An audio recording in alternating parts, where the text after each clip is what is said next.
be officially launched the evening of January 1st, New Year's night. I am launching this program, which will be live Monday through Friday, 10 p.m. to midnight. And I'm looking forward to it. We're going to be developing a good, solid live program with phone calls. In fact, let me give out the number in case you're out there. You can join the program right now. 617-396-4958. 617-396-4958. You can chat on 617-396-4. You can chat on the program live on DLive, and that would be dlive.tv/Moscowitz. So go to DLive and you'll find the program there. I shall be watching the chat line there. And here we go. Look, my vision here, frankly, is to do a program that is uncensored, God willing, that's unleashed, that I can really delve into issues that I want to discuss. And these are issues that right now are being censored by YouTube and some other stations, but particularly YouTube. I was hoping to go live on YouTube as the flagship. I knew in the back of my mind that that wasn't going to be possible. Sure enough, I have come to the YouTube of the notice of the YouTube gatekeepers as a conservative, and they have begun to censor the program. They've given me a few warnings. They've given me a strike. What that tells me is that they're watching, and that it will be only a matter of time before I lose my YouTube station. So I have decided not to live stream on YouTube. And instead, the flagship station that I will be promoting as such is Rumble. And it seems like I'm not the only one. Rumble has become the lifeboat, if you will, of conservative thinkers and conservative talkers. Even Howie Carr from WRKO has switched over from YouTube to Rumble. And he's on a big 50,000 watt station in Boston. So, that was kind of actually the tipping point for me.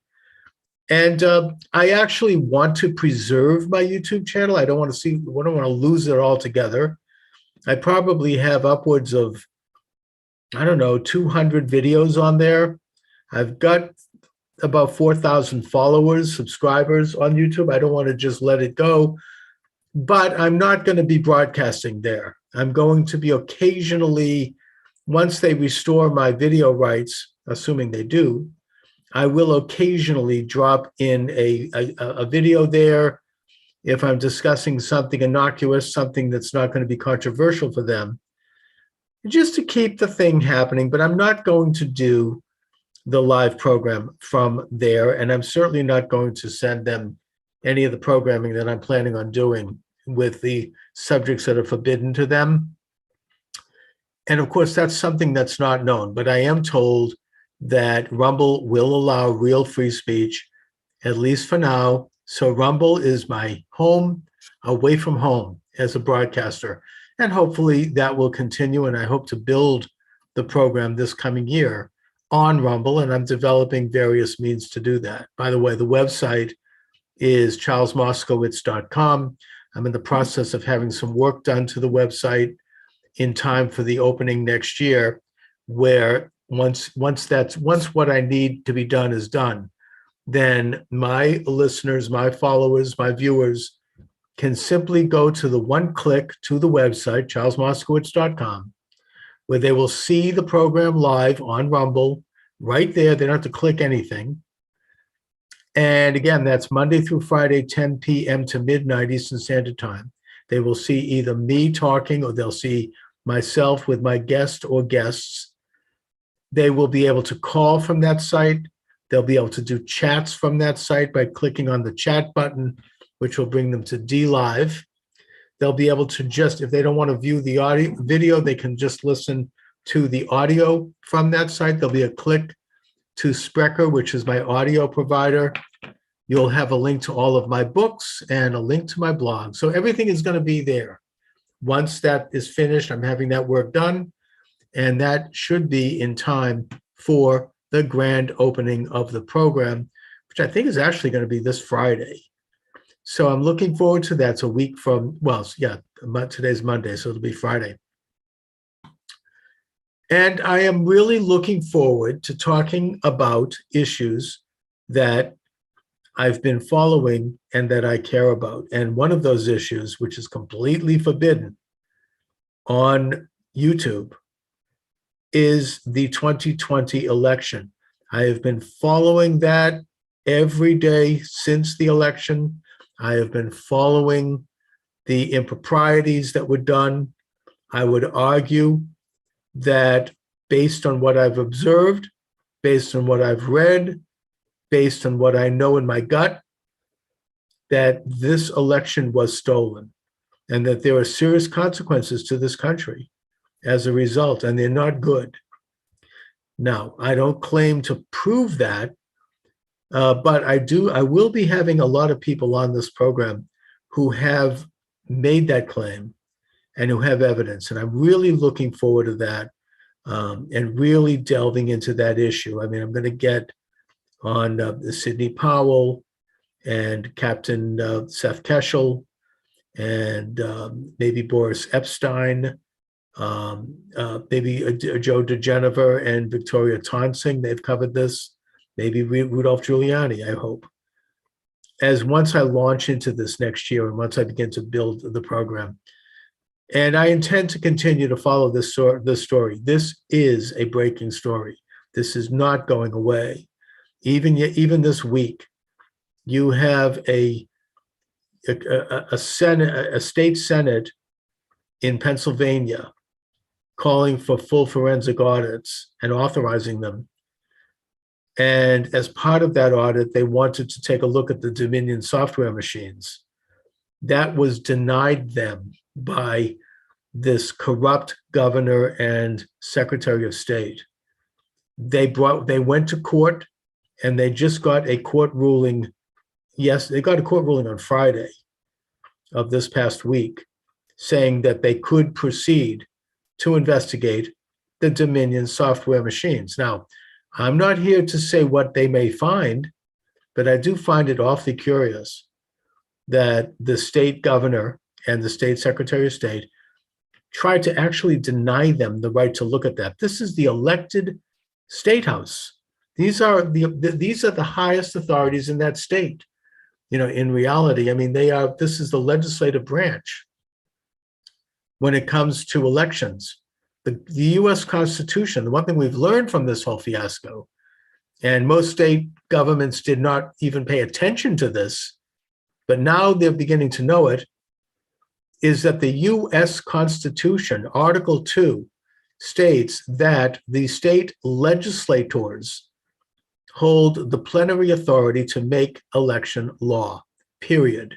Not governors, not secretaries of states, not judges, and not bureaucrats, but elected state legislators, where we send them to our state capitals to represent us. That is called democracy. The left loves to talk about democracy. This is the very essence of and the expression of democracy in America, the state legislators. So the governor and attorney general were trying to prevent, or secretary of state, or was it the attorney general? I'm not sure, in Pennsylvania. We're trying to prevent their state legislature from doing its conducting its constitutional prerogative of investigating the 2020 election. And it looks like there's been a victory. It looks like they're going to move forward. We're not going to get any great resolve immediately. This is not going to be a quick thing. This is a very precarious process, given what we're up against. Probably it could take upwards of another 3 months, I'd predict, before they really get the audit going, well into next year.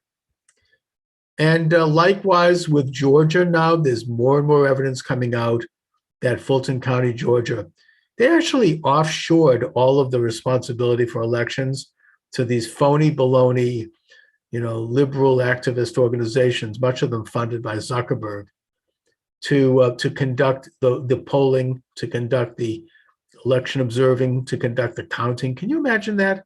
these activists counting votes, really, in the dead of night. I mean, in the state of Georgia, they actually got some of that on tape. One of the positive developments, besides the fact that state legislators are now more conscious of their constitutional prerogative to regulate elections and to make election laws,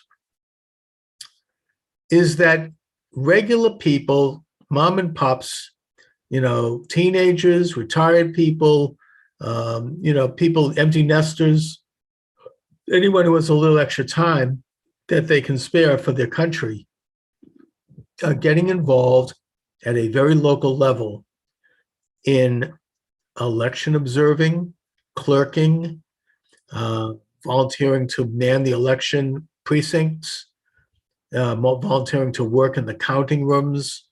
Those counting rooms are supposed to have one Democrat and one Republican. That didn't happen in 2020. And that's partially to blame for that is President Trump. I don't know if he realized the importance of that. Maybe he got some bad advice. The Republican National Committee didn't pay much attention to it either. I don't totally trust them, although we should note as a positive factor that they really came through in this last special election in Virginia, which elected Glenn Youngkin. That was not supposed to happen, right? McAuliffe, this corrupt, really slimy leftist Democrat, was a shoo-in in that state. Allegedly, Biden had won Virginia by 8 points. And by the way, there was some really strange things that happened in Virginia on election night. That's another subject. But the point is that Youngkin did win it, as did the first Black woman to be elected lieutenant governor, Wilson Sears, and the first Hispanic elected attorney general, all Republicans, because besides the fact that they had some amazing issues and that he turned out to be a good candidate, that's important. And they had the business of critical race theory, and there was a rape scandal in the school, all of these things, and McAuliffe did not handle it well. The important thing was that they fielded a team of hundreds, if not thousands, of volunteers across the state to work at the precinct election booths, to work in the counting rooms, to count the absentee ballots. They had a staff of lawyers on call, ready to act at a drop of a dime, experts in election law, in case anyone reported any kind of funny business going on in the field. And they went down there, the Republican National Committee and the Youngkin campaign invested money and time in terms of setting up this organization. That's why they won, because they were able to get probably the most honest election Virginia's maybe ever had in its history. I don't know, or certainly in the past decades. And that's what's going to be hopefully repeated across the country in the midterm election, which is happening 11 months from now. Actually, less than 11 months from now. It's November 4th of 2022. And the result is that you have thousands of people all across the country signing up, MAGA people like myself, frankly, signing up to man the election booths. It's very exciting. This is a genuine, organic movement. It's one that I hope to be a part of and hope to encourage in this coming year. So that's what's happening on that front. And that's one of the things that I cannot talk about on YouTube, but I can talk about on Rumble and on all of my other live streams, which is exactly why I am promoting the program on those stations. Look, on the one hand, I feel like maybe I'd be more successful on YouTube. On the other hand, I have been told consistently by people that I'm being shadow banned on YouTube, have been for at least a year, certainly since the events of last November, which is about a year ago. It's over a year ago now. And people have told me that they've signed up and subscribed to my show, and then all of a sudden the subscription disappears. So they sign up again, and again the subscription disappears. That's something wrong with that, So I'm not going to moan over any longer about YouTube. it's not working for me. I mean, it's clearly doesn't like my program. Someone over there is watching now, and they're giving me strikes. So even though Rumble doesn't quite have the oomph that YouTube has, I never got to really enjoy that oomph anyway because YouTube doesn't like me, and they've censored my program. Now they're taking videos off. So I think I'm pretty confident in building the Rumble station. Other issues that I will be getting into next year, news that's breaking on the Gateway Pundit about the January 6th incursion into the US Capitol, indicating that this was a PSYOP, basically. This was an FBI program. Now, the FBI, look, this is, let me just go into this briefly here. There's this book out. I saw this guy interviewed. I'm in Boston. And I saw this guy interviewed the other day. He's an author. Let me just look up who that was. Very leftist guy. And I invited him in this program. He's not going to come on. Oh, yeah, here he is. That being Dick. Who is it? He's a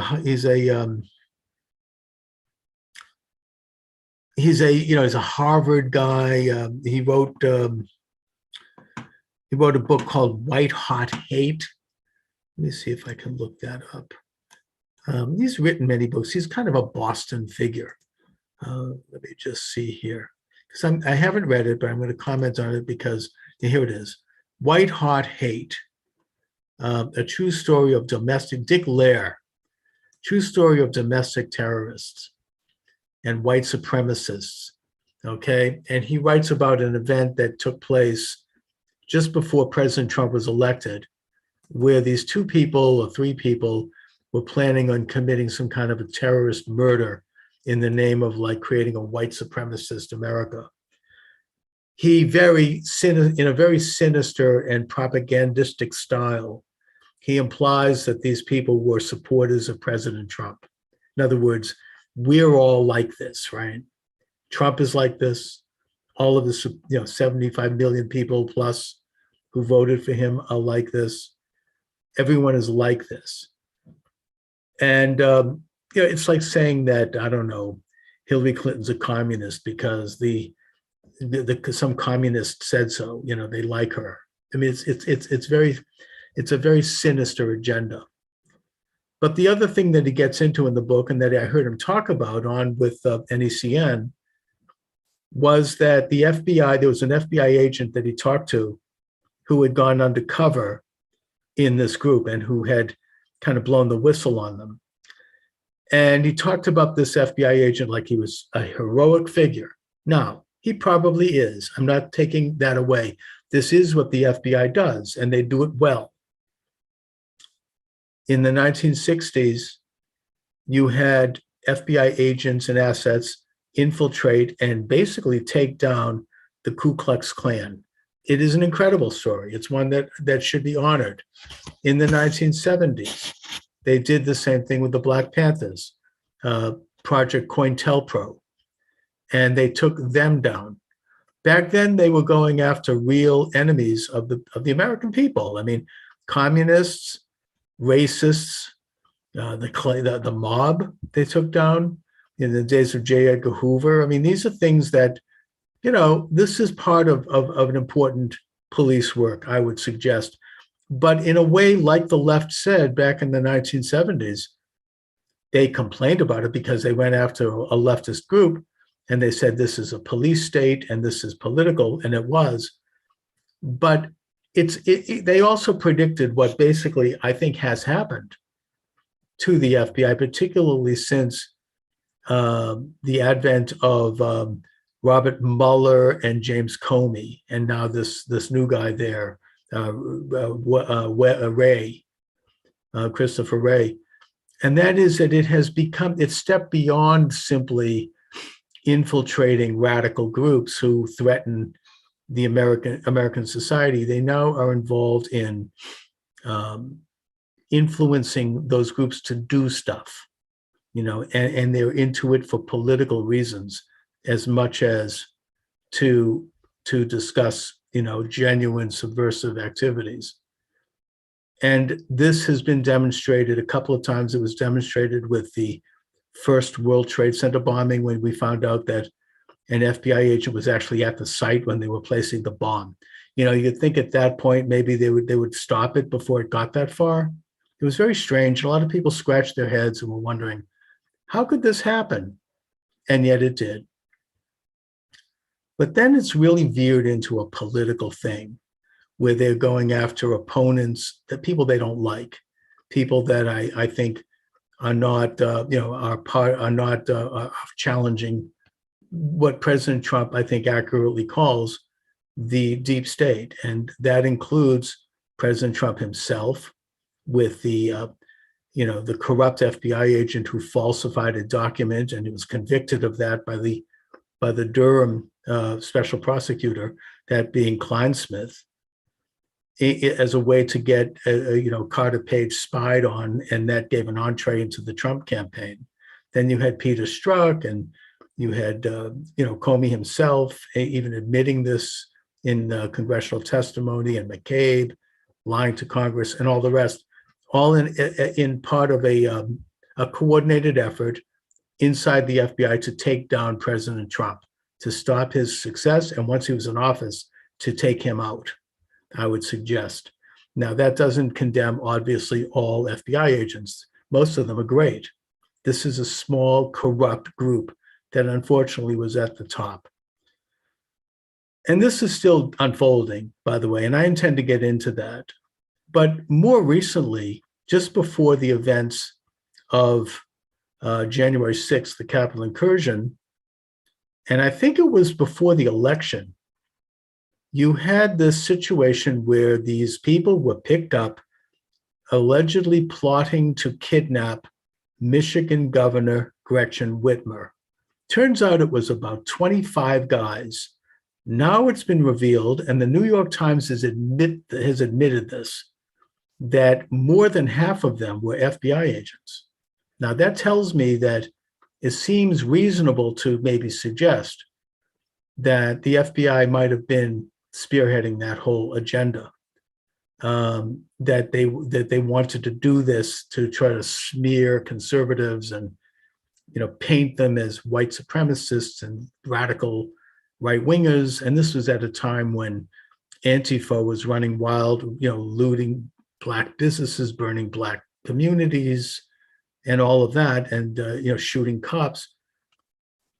They wanted to have like an event where they could then smear President Trump and his followers. Oh, look at this, they're trying to do this. And that this could have been a sort of a practice dry run for the January 6th event. Now, I'm just going to leave it at that right now. I don't want to go any further, other than to say that you should check out this investigative group called the Revolver.com. They have a lot of good information. This guy, Darren Beatty, he's doing some very good research on this. I'm hoping to have him on the show.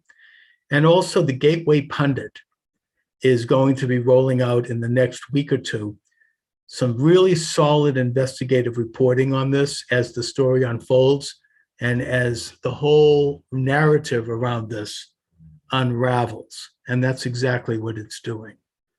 So these are some of the issues that I would like to, and I intend to get into as I launch the program next year.